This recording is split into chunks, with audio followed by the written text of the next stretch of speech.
صحابہ نے ثمامہ بن اسال جو کہ یمامہ کا سردار تھا اس کو مسجد نبوی کے ستون کے ساتھ لا کے باندھ دیا۔ تو آقا کریم علیہ السلام تشریف لائے تو دیکھا کہ ثمامہ بن اسال بندھا ہوا ہے، یمامہ کا سردار ہے، اسلام کا بدترین دشمن تھا اور بہت زیادہ اس نے اسلام کو نقصان بھی پہنچایا۔ آقا کریم نے کہا کہ ثمامہ کیا حال ہے؟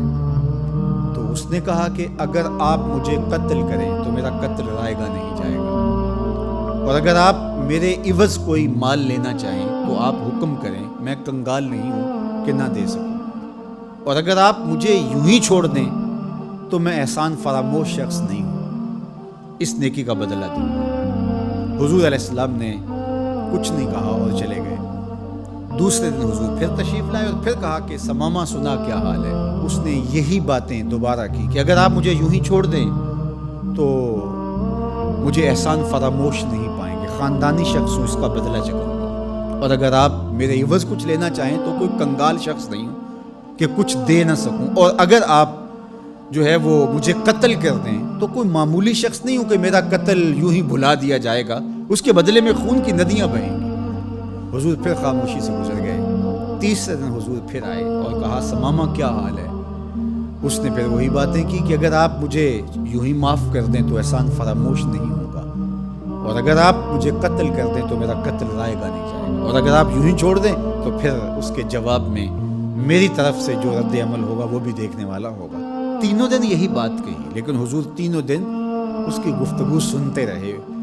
اچھا موقع ہے، ایک شخص آیا ہے اور بدترین دشمن ہے، اس کی کونسلنگ کی جائے، اس کو سمجھایا جائے، لیکن ساری باتیں باتوں سے نہیں ہوتی، کچھ نگاہوں کے فیصلے بھی ہوتے ہیں۔ تیرا علاج نظر کے سوا کچھ اور نہیں۔ حضور نے کچھ نہیں کہا، اور تیسرے دن جب حضور نے کہا کہ اس کی رسیاں کھول دو تو اس کی رسیاں کھول دی گئی، تو وہ باہر جاتا ہے، قدم اندر کو اٹھتے ہیں۔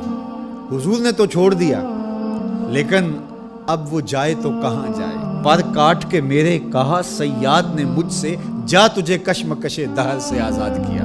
ہر قیدی رہائی مانگتا ہے، اور جب اس کو پروانہ ملتا ہے کہ آج تو جیل سے آزاد ہوگا تو وہ اچھلتا کودتا ہوا باہر آتا ہے اور جیل کے سوگوار ماحول کو چھوڑ کے بھاگتا ہے، لیکن جو زلف رسول کا قیدی ہوتا ہے وہ کبھی رہائی چاہتا ہی نہیں ہے۔ تمہاری زلف کے قیدی نرالی شان رکھتے ہیں، کبھی مانگا نہیں کرتے رہائی یا رسول اللہ۔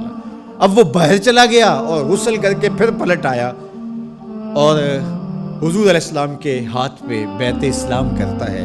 اسلام لانے کے بعد اب وہ جو پہلی بات کرتا ہے وہ سنیے۔ وہ کہتا ہے حضور مجھے سب سے زیادہ اگر کوئی برا دین لگتا تھا تو وہ دین اسلام تھا، لیکن اب میری کیفیت قلب یہ ہے، جتنا پیارا دین دین اسلام لگتا ہے کوئی اور دین ہے ہی نہیں، اور جتنے بھی دنیا پہ شہر موجود تھے مجھے شہر مدینہ ان میں سے معاذ اللہ اچھا نہیں لگتا تھا، لیکن اب میری کیفیت یہ ہے جنوں ویکھ کے اکھیاں ٹھر دیاں نے، جنوں ویکھ کے ٹھردا سینہ ہے، ربا تیری ساری خدائی وچوں بس اکو شہر مدینہ ہے۔ تیسری بات اس نے حضور کے چہرہ انور کے بارے میں کہی کہ پہلے آپ کے بارے میں میری رائے اچھی نہیں تھی، اور اب آپ کے چہرے کو دیکھتا ہوں تو ٹھنڈ پڑتی ہے، روح کو قرار ملتا ہے، ایسا سونا اور حسین چہرہ مجھے کائنات میں کہیں دکھائی نہیں دیتا۔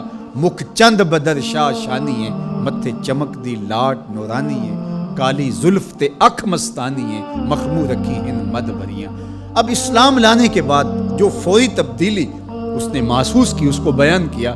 حضور کائنات میں سب سے محبوب چہرہ اگر مجھے نظر آتا ہے تو وہ آپ کا ہے۔ تو ادھر ایمان لایا اور ادھر دل میں یہ تغیر اور یہ تبدیلی پیدا ہوئی۔ تو ایمان کے ساتھ جڑی ہوئی محبت ہے، جب محبت ہوگی تو پھر ایمان ہوگا، اور اگر محبت نہیں ہے تو ایمان کی نفی کر دے گی۔ لا یؤمن احدکم حتی اکون احب الیہ من والدہ و والدہ والناس اجمعین۔ محمد کی محبت دین حق کی شرط اول ہے، اسی میں ہو اگر خامی تو سب کچھ نامکمل ہے۔ تو محبت حضور علیہ السلام کی یہ تقاضۂ دین ہے، یہ منشأ ایمان ہے۔